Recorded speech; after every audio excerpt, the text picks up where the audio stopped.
Good evening, sir. Good evening.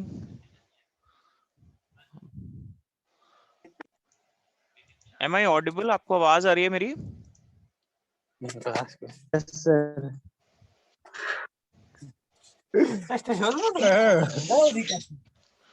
Okay. Let's wait for 2-3 minutes for others to join and then we'll start.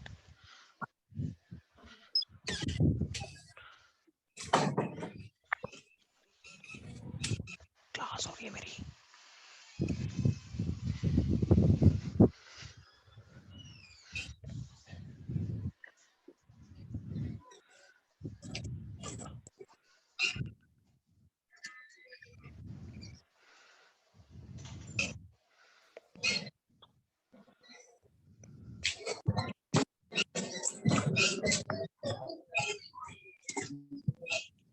Good evening everyone.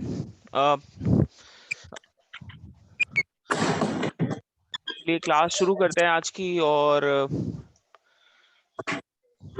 yes, is it a regular class? Yes, it is a regular class. There have been a gap of 5 days due to some administrative issues. So let's start with the revision. So हम क्या बात कर रहे थे उससे शुरू करते हैं. तो we were talking about cooperatives और हमने एक जनरल अंडरस्टैंडिंग लिया था कोऑपरेटिव्स का. और एक चीज और बता देता हूँ, ये क्लास जो है वो 30 to 40 मिनट्स की है बिकॉज जूम पे 40 से प्लस क्लासेस वो लेने के लिए वो हो नहीं पा रहा है. तो एक मैं आपको एक और लिंक भेज दूंगा या मैंने भेज दिया है. आप उसमें भी लॉग इन कर लीजिएगा. जब ये वाला शेड्यूल जो है ये क्लास का खत्म होता है तो इमीडिएटली जो नेक्स्ट आधे घंटे का क्लास है वो शुरू होगा. ठीक है. तो हम कोऑपरेटिव्स की बात कर रहे थे. Yes, we'll start from basic. और प्लीज आप में से जिसका भी माइक ओपन है प्लीज अनम्यूट करेंगे अपने आप को. सॉरी, म्यूट कर लीजिए प्लीज सारे लोग. आपको जो भी क्वेश्चंस हैं, जो भी चीजें हैं वो हम आखिरी में डिस्कस करेंगे. बट प्लीज पहले आप अपने आप को म्यूट कर लीजिए. और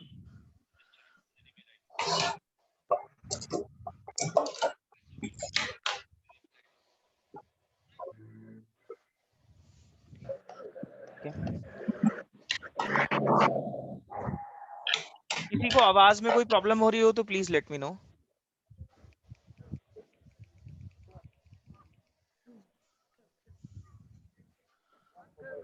अभी ठीक है?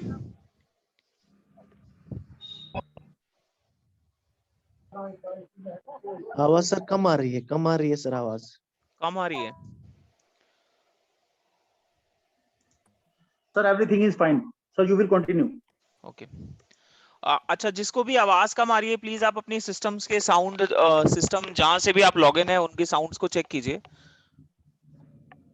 और मेरे एंड पे अगर आवाज नहीं है, वैसे मेरे एंड पे सारी चीजें फुल पे है. तो let's start with the class. और ये क्लास साइमल्टेनियसली रिकॉर्ड भी हो रही है तो I will share the recordings as well. तो हम कोऑपरेटिव्स की बात कर रहे थे और आज हम शुरू से ही शुरू कर रहे हैं दोबारा. So it is a fresh start. No need to panic कि कुछ छूट गया आप लोगों का. तो हिस्टोरिकली अगर आप देखेंगे तो कम्युनिटी डेवलपमेंट और कम्युनिटी प्रोग्राम्स जो हैं वो सबसे ज्यादा इम्पोर्टेंट होते हैं किसी भी सोसाइटी के ऊपर आने के लिए. तो जब हम कोऑपरेटिव्स की बात करते हैं तो कोऑपरेटिव का मतलब ही यही होता है कि we have to have a effort जिसमें चीजें जो है वो सोसाइटी के बेसिस पे होती है. ठीक है. तो लेट्स स्टार्ट दी क्लास. और कल से मैं कोशिश करूंगा कि आपकी क्लास जो है वो मैं ब्लैक बोर्ड पे लूं ताकि आपको समझने में भी आसानी होगी. And I will share the notes as well. And hopefully कुछ क्लासेस में जहां पे मेरे को थोड़ा आपको टेक्निकलिटी समझानी है वहां पे मैं आपको पावर पॉइंट प्रेजेंटेशंस भी शेयर करूंगा। तो प्लीज आप सब लोग अपने आप को म्यूट कर लीजिए, या मेरे को फिर अपने एंड पे करना पड़ेगा। जो भी आपके सवाल हैं वो आप चैट बॉक्स में टाइप कर सकते हैं, क्लास के बीच में एकदम से अनम्यूट करके प्लीज पूरी क्लास को डिस्टर्ब मत कीजिएगा। तो हम यहाँ पे आए हैं एक चीज पढ़ने के लिए, और सबसे इम्पोर्टेंट चीज आपके इस पूरे कोर्स का पार्ट है कि have the understanding of the word cooperatives. इसका क्या मतलब है, ठीक है। तो पहली चीज तो आपको याद रखनी है कि कोऑपरेटिव्स बना है वर्ड कोऑपरेशन से। कोऑपरेटिव वर्ड जो है वो कोऑपरेशन से आता है। तो इसका मतलब क्या है? इसका मतलब आप इसको आसान भाषा में कह सकते हैं एक जॉइंट एफर्ट। एक जॉइंट एफर्ट कम्युनिटी की तरफ से चीजों को करने के लिए।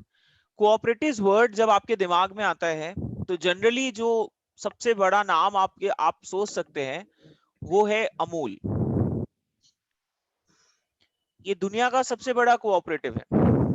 इसकी शुरुआत इंडिया में हुई थी।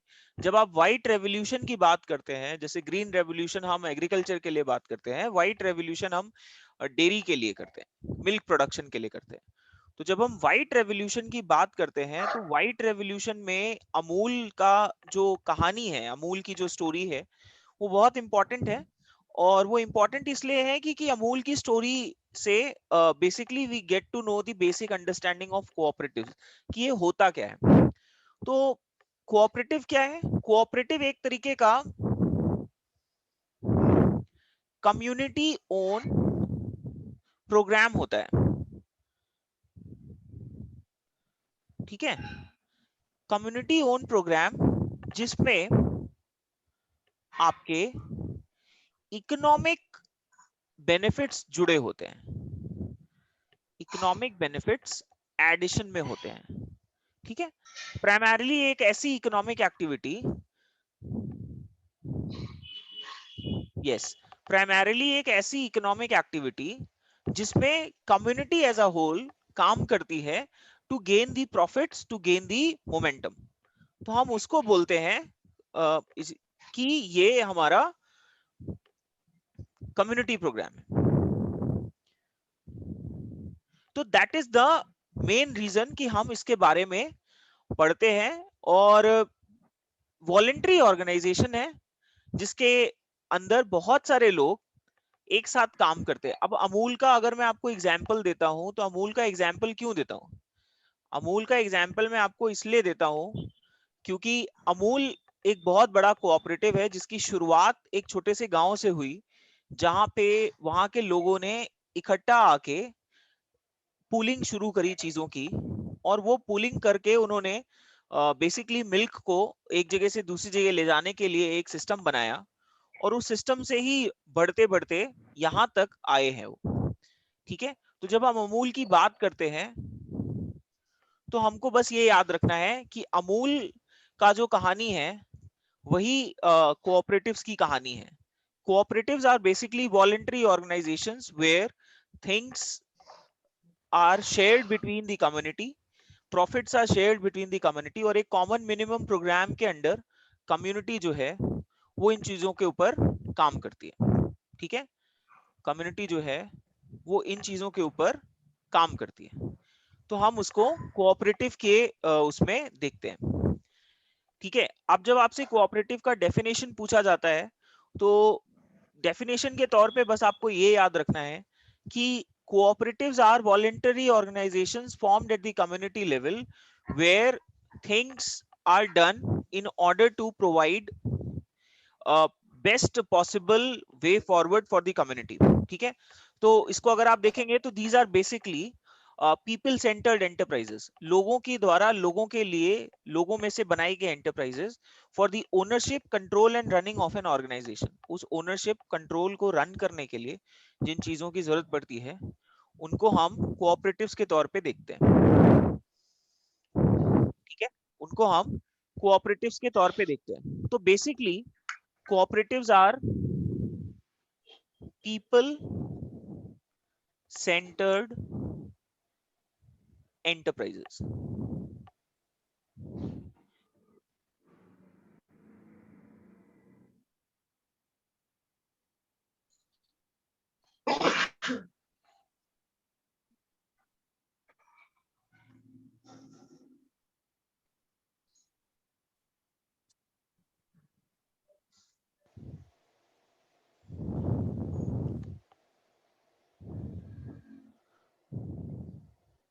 तो बेसिकली कहने की बात यह है कि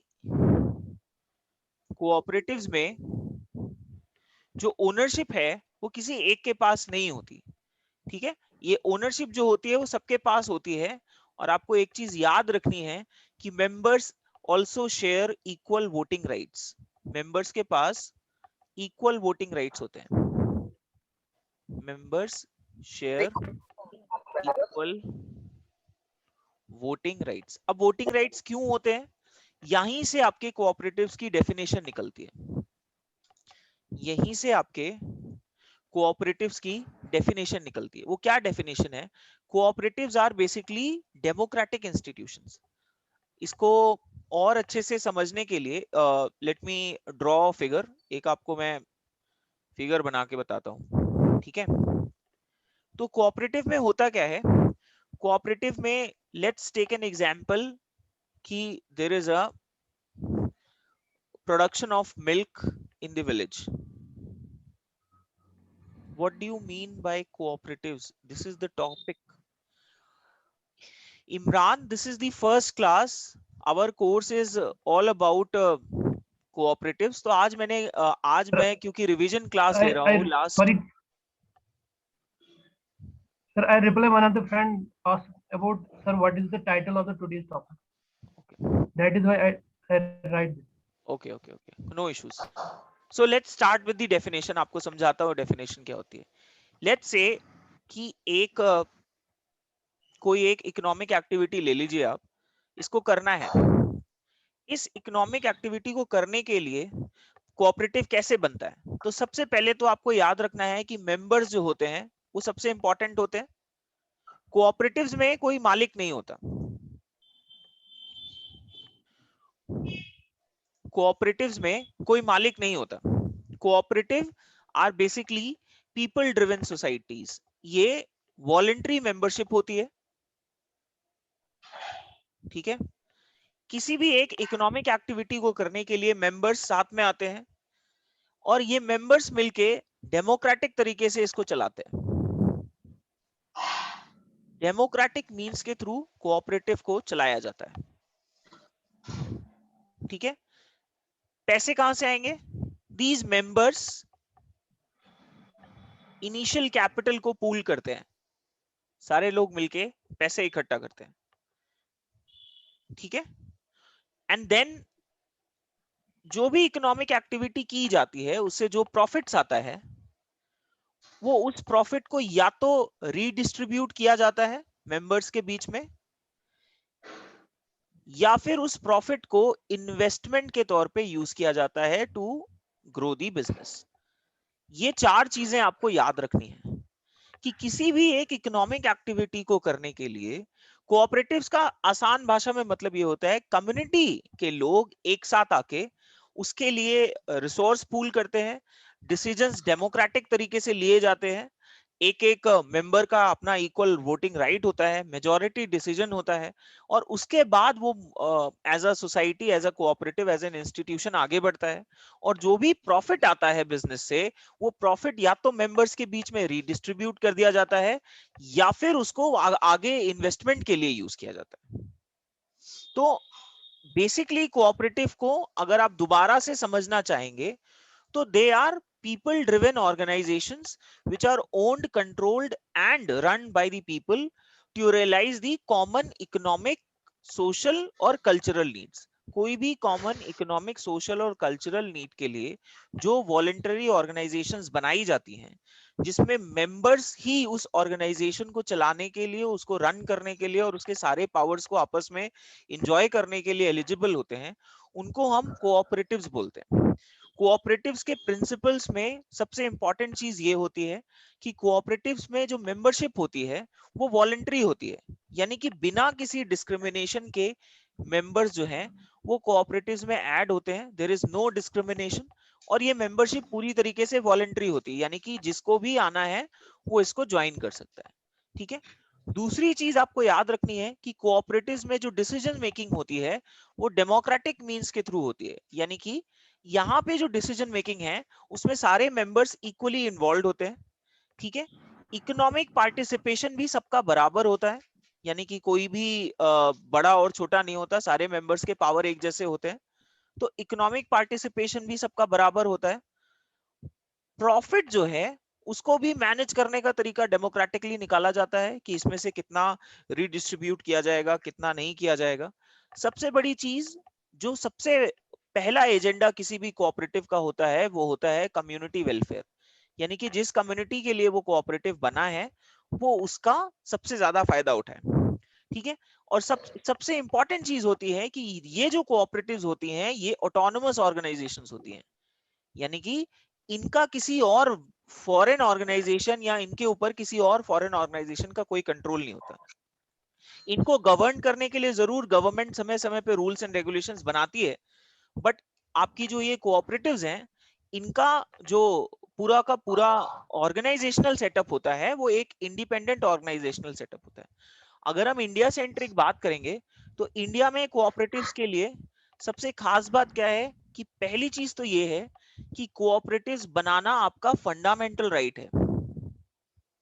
कोऑपरेटिव्स को फंडामेंटल राइट के अंदर रखा गया है under article 19 sub clause 1C। ठीक है। Freedom of speech and expression के अंदर जो आपका तीसरा राइट है, freedom to form association, unions और कोऑपरेटिव्स, उसमें 2011 में ये कोऑपरेटिव्स ऐड किए गए थे by the 97th amendment. 97th constitutional amendment act 2011 से आपके कोऑपरेटिव्स को आपके फंडामेंटल राइट्स के अंदर रखा गया है, यानी कि कोऑपरेटिव बनाना और उसको मैनेज करना। Sir, government employ can be a member or not in this cooperative society?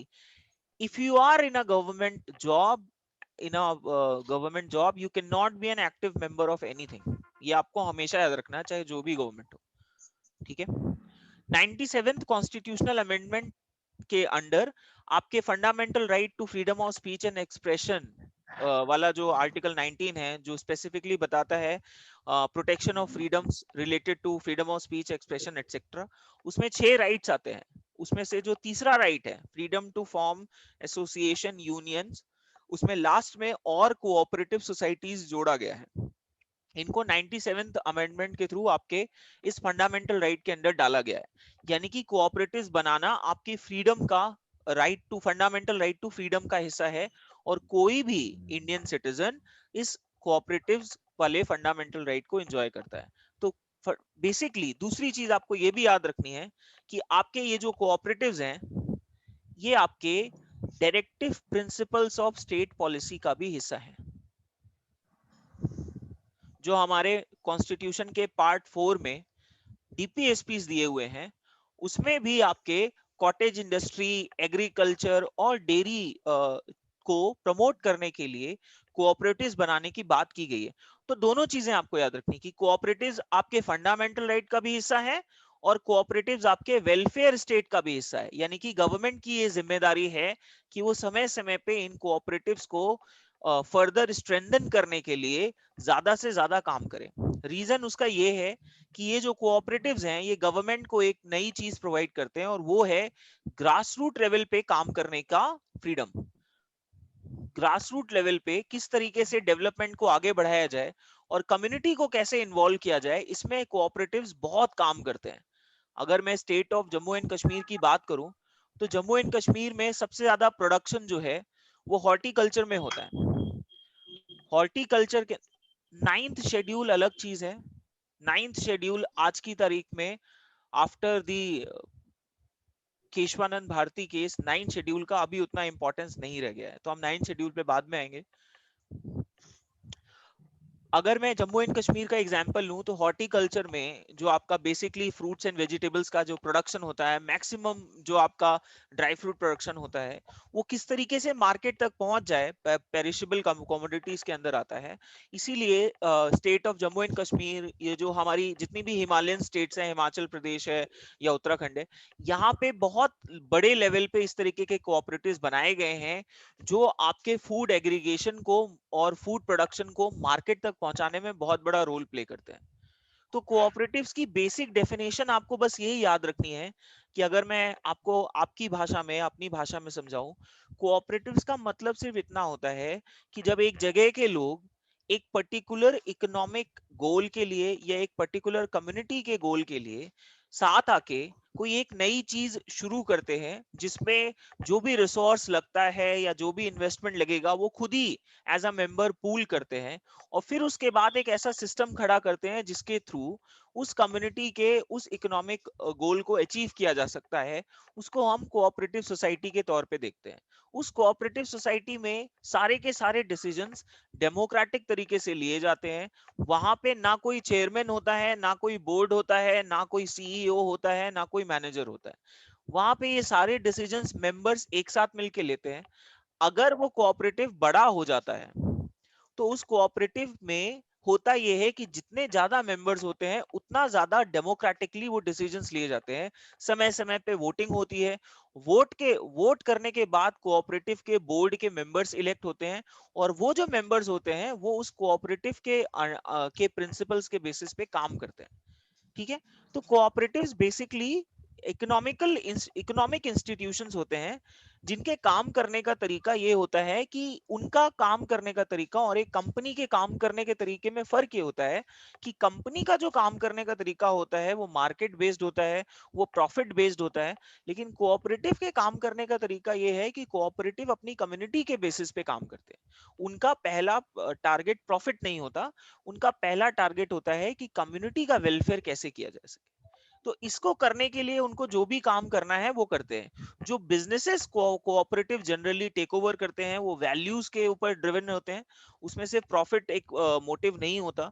Equality और सोशल जस्टिस बहुत बड़ा पार्ट होता है आपके कोऑपरेटिव्स का। और सबसे बड़ी बात होती है कि कोऑपरेटिव्स जब बनते हैं तो उनका मेन एजेंडा होता है सस्टेनेबल डेवलपमेंट का। सस्टेनेबल डेवलपमेंट का मतलब जो उन्होंने प्रोसेस शुरू किया है वो बड़े लेवल पे लंबे दौर के लिए किया जाता है। कई तरीके के कोऑपरेटिव्स बनाए जाते हैं इस गोल के तौर पे। जैसे मान लीजिए गांव के लोगों को सस्ते दामों पे उनको house hold grocery items provide कराने हैं तो कंज्यूमर कोऑपरेटिव्स बनाएंगे। जो किसान हैं उनका प्रोड्यूस जो है वो मार्केट तक पहुंच जाए और उनको सही दाम मिले, उसके लिए प्रोड्यूसर कोऑपरेटिव्स होते हैं। अगर लोकल लेवल पे क्रेडिट का प्रॉब्लम हो रहा है, लोगों को लोन नहीं मिल रहा है, तो उसके लिए कंज्यूमर किस तरीके से आगे बढ़े, तो इसके लिए क्रेडिट कोऑपरेटिव्स बनाए जाते हैं। अपने प्रोडक्ट को मार्केट में किस तरीके से मार्केट किया जाए, किस तरीके से उसको इस तरीके से प्रमोट किया जाए कि वो बड़े लेवल पे उसकी डिमांड बढ़े, उसके लिए मार्केटिंग कोऑपरेटिव्स होते हैं। लोगों को घर बनाना है, उसके लिए उनके पास जमीन नहीं है तो जमीन पूल करना, सब लोगों ने मिलकर जमीन पूल करी, फिर उस पे घर बनाया गया, एक सोसाइटी बनाई गई जिसमें लोगों को घर खरीदने का मौका दिया गया सस्ते दामों पे। तो इस तरीके के हाउसिंग कोऑपरेटिव्स भी होते हैं। इसके अलावा फार्मिंग कम्युनिटी जो होती है उनके बीच में अगर मान लीजिए कोई इशू है जिसको लेके वो आगे नहीं बढ़ पा रहे हैं, कोई प्रॉब्लम हो रही है, तो उसके लिए फार्मिंग कोऑपरेटिव्स भी बनाए जाते हैं।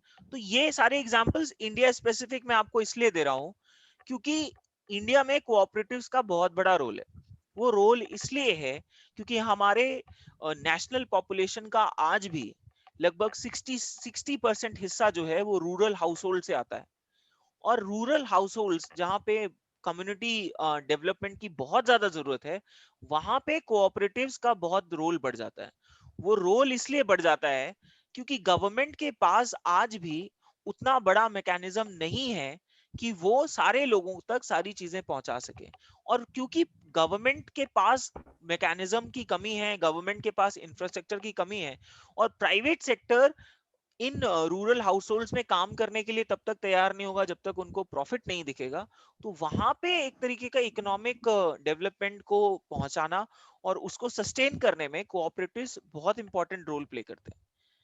अब मैं आपको एक छोटा सा एग्जांपल देता हूं इस कोऑपरेटिव्स को समझाने के लिए। जब हम लोन की बात करते हैं, ठीक है, जब हम लोन की बात करते हैं तो आप मान लीजिए कि भाई बैंक है, अब बैंक हर किसी को लोन नहीं देगा, ठीक है। बैंक जब लोन देता है, बैंक जब लोन देता है तो बैंक बहुत सारी चीजें देखता है, ठीक है। बैंक जब लोन देता है तो बैंक बहुत सारी चीजें देखता है। बैंक किसी को लोन क्यों देगा? सबसे पहले वो देखेगा कि भाई आप एम्प्लॉयड हो कि अनएम्प्लॉयड हो, ठीक है। फिर वो देखेगा कि भाई आपका एनुअल इनकम क्या है, ठीक है। एनुअल इनकम के रेशियो में वो देखेगा कि आपको लोन कितना मिल सकता है, ठीक है। फिर वो देखेगा कि आप उस एनुअल इनकम में सेविंग्स कितनी करते हो, कि भाई अगर आपका एनुअल इनकम उतना ही है जितना आपका खर्चा है तो आप ईएमआई कहां से दोगे, ठीक है।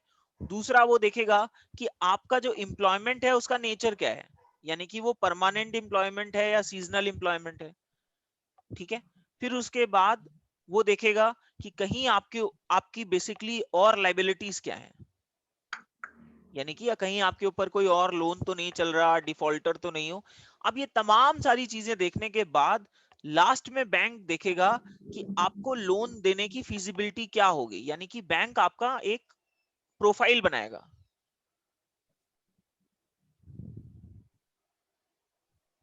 बैंक आपका एक प्रोफाइल बनाएगा, बैंक आपका एक प्रोफाइल बनाएगा, और उसमें वो देखेगा कि आपकी फिजिबिलिटी क्या है, और इन सब बेसिस पे आपका एक प्रोफाइल बनेगा और उस प्रोफाइल के बेसिस पे आपको लोन मिलेगा। ये बैंक का स्ट्रक्चर होता है। अब इसमें बहुत सारी, अब आप इसको अगर आप कंपेयर करेंगे इन सारी चीजों को, तो उससे एक ही चीज आपको समझ में आएगी, और वो चीज ये है कि ये सारी चीजें पूरी होने के बाद कितने परसेंट लोगों को लोन मिलेगा। इसमें से जो आपके रूरल हाउसहोल्ड्स हैं या जो अर्बन हाउसहोल्ड्स हैं, जो लोग रेगुलर इनकम में नहीं है या जो लोग बेसिकली डेली वेजेस पे काम करते हैं, वो तो इससे बाहर ही हो गए। बेसिकली इनका जो पुअर सेक्शन है वो तो इससे बाहर ही हो गया, बैंक कोई लोन देगा ही नहीं। क्यों देगा? क्योंकि बैंक लोन तो अपने प्रॉफिट के लिए देता है ना, क्योंकि बैंक जब आपको लोन देता है, लोन पे जो बैंक को इंटरेस्ट मिलता है उससे बैंक का कमाई होता है। तो अगर बैंक को पता है कि आपकी आमदनी इतनी नहीं है और आपका आपका एम्प्लॉयमेंट उतना सिक्योर नहीं है, तो बैंक आपको लोन क्यों देगा? तो यहां पे कोऑपरेटिव्स एक इंपॉर्टेंट रोल प्ले करते हैं। क्रेडिट कोऑपरेटिव्स की जब हम बात करते हैं तो वो क्या करते हैं, वो लोकल लेवल पे इन लोगों के लिए एक बहुत इंपॉर्टेंट काम करते हैं कि लोकल लेवल पे लोन क्रेडिट पहुंचाने का जिम्मेदारी आपके इन क्रेडिट कोऑपरेटिव्स का ही होता है। तो यहां पे आपको एक फर्क समझ में आया कि हमें कोऑपरेटिव्स की जरूरत क्यों है। इसलिए है कि अब ये रूरल हाउसहोल्ड्स या जो अर्बन हाउसहोल्ड्स में गरीब लोग रहते हैं, जिनके पास ये सारी चीजें नहीं है, जिनका एक कोई क्रेडिट प्रोफाइल नहीं है, जिनका कोई वर्क प्रोफाइल नहीं है, जो डेली वेजेस पे काम करते हैं, छोटे किसान हैं या छोटे बेसिकली स्मॉल बिजनेसेस से आते हैं, उनके पास ये सारी चीजें नहीं है। तो अगर वो क्रेडिट बेस पे एम्प्लॉयमेंट जनरेट करें, कैसे करेंगे? वहां पे आपका लोकल लेवल पे ये कोऑपरेटिव्स काम आते हैं। जब हम क्रेडिट कोऑपरेटिव्स की बात करते हैं, अभी मैंने एक कोऑपरेटिव का एग्जांपल इसलिए उठाया है ताकि मैं आपको कोऑपरेटिव का मतलब समझा सकूं। क्रेडिट कोऑपरेटिव का क्या मतलब होता है? क्रेडिट कोऑपरेटिव का मतलब होता है कि मान लीजिए एक विलेज है, ठीक है। इस विलेज के लोगों ने एक तरीके का सोसाइटी बनाया और उस सोसाइटी में लोगों ने मंथली पैसे पूल करने शुरू किए, पैसे मनी को पूल करना शुरू किया, ठीक है। तो उससे एक मनी का क्या बेसिकली फंड बन गया। अब इस फंड से क्या करते हैं, वो लोकल लेवल पे लोन ऑफर शुरू करेंगे जिसका इंटरेस्ट भी कम होगा, और जो लोन है वो आपको कम इंटरेस्ट पे लंबे समय के लिए प्रोवाइड किया जाएगा। तो यहां से क्या फायदा होता है? यहां से फायदा होता है कि जो लोग हमारे फॉर्मल बैंकिंग सिस्टम से रह जाते हैं, यानी कि जिनको ये बैंकिंग सिस्टम कवर नहीं कर पाता, उनको जो कवरेज मिलना चाहिए वो कवरेज उनको इन क्रेडिट फैसिलिटीज के थ्रू मिल जाता है।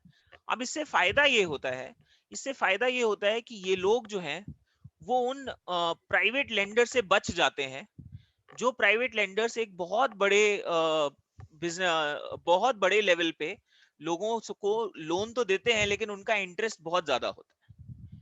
तो कोऑपरेटिव्स का आइडिया क्या है? कोऑपरेटिव्स का आइडिया यही है कि कम्युनिटी डेवलपमेंट में किसी भी तरीके की कोई रुकावट ना आए, सिर्फ इसलिए क्योंकि गवर्नमेंट या प्राइवेट सेक्टर वहां तक नहीं पहुंच पा रहा। अमूल है, अमूल का क्या कॉन्सेप्ट है? अमूल का कॉन्सेप्ट, जब अमूल की शुरुआत हुई तो वो क्या थी कि गांव के लोगों ने, उस रीजन के लोगों ने अपना जो डेयरी प्रोड्यूस था उसको एक जगह इकट्ठा करना शुरू किया, उसको धीरे धीरे मार्केटिंग करनी शुरू करी और धीरे धीरे लोग उसमें जुड़ते चले गए। और आज अमूल एक सक्सेसफुल बिजनेस मॉडल है जिसमें उसके जितने भी मेंबर्स हैं उनके पास एक डेफिनेट इनकम है और वो उसके साथ ग्रो कर रहे हैं। तो कोऑपरेटिव्स का आइडिया यही होता है कि कम्युनिटी का ग्रोथ ओवरऑल कैसे होगा, किसी कंपनी का या किसी प्राइवेट एंटरप्राइज का या किसी गवर्नमेंट इंस्टीट्यूशन में जो ग्रोथ लेवल होता है वो किसी पर्सन का या किसी इंप्लॉय का अपना होता है। लेकिन कोऑपरेटिव्स में जो एम्प्लॉयमेंट है, cooperative banking system in India is, ठीक है, वो अलग होता है। ठीक है, ये आपको याद रखना है कि कोऑपरेटिव्स का इस्तेमाल कम्युनिटी के इकोनॉमिक वेलफेयर के लिए किया जाता है और इन कोऑपरेटिव्स के थ्रू वो काम किए जा सकते हैं, वो काम किए जाते हैं जिनको प्राइवेट सेक्टर या गवर्नमेंट करने में बेसिकली दो चीजें हैं, या तो वो करना नहीं चाहते या वो कर नहीं पाते। प्राइवेट सेक्टर तो वहीं इन्वॉल्व होता है जहां पे प्रॉफिट मोटिव होता है। Sir, is cooperative? No, cooperative is not a government institution. इस क्वेश्चन पे मैं आऊंगा, ये क्वेश्चन बहुत बार उठता है कि कोऑपरेटिव गवर्नमेंट इंस्टीट्यूशन होता है कि नहीं होता। कोई भी government Kindly, institution, Excuse me, sir. Ji, sir, kindly continue, Sir, sir. We I will am not discuss these saying a questions. government organization. I Sir, am we will saying discuss these is it questions. a One is semi-government organization? I'll take your question in the end, don't worry. in the end, sir. Sir, we will discuss these questions I'll take once all of class your is over. questions in the end, don't Okay, worry, sir. don't worry. I'll check the chat box in the end, don't worry. तो जब हम community की बात करते हैं तो आपको सिर्फ ये याद रखना है कि कोऑपरेटिव्स का काम जो है वो एक पब्लिक इंस्टीट्यूशन के, उनका मॉडल जरूर पब्लिक इंस्टीट्यूशन का होता है लेकिन वो मोर और लेस कम्युनिटी ड्रिवन होते हैं। कम्युनिटी ड्रिवन होने की वजह से उनके काम करने का तरीका थोड़ा सा अलग होता है। अभी हम कोऑपरेटिव्स की फंक्शनिंग को अगर आप किसी इंडस्ट्री के फंक्शनिंग से कंपेयर करेंगे तो आपको बेहतर तौर पे समझ में आएगा। तो अभी मैं ये मीटिंग एंड कर रहा हूं, मैं आपको दूसरा लिंक भेज रहा हूं, आप उससे ज्वाइन कीजिए क्योंकि ये एंड होने वाला है और जो दूसरी वाली मीटिंग है उसमें हम यहीं से कंटिन्यू करेंगे। ठीक है?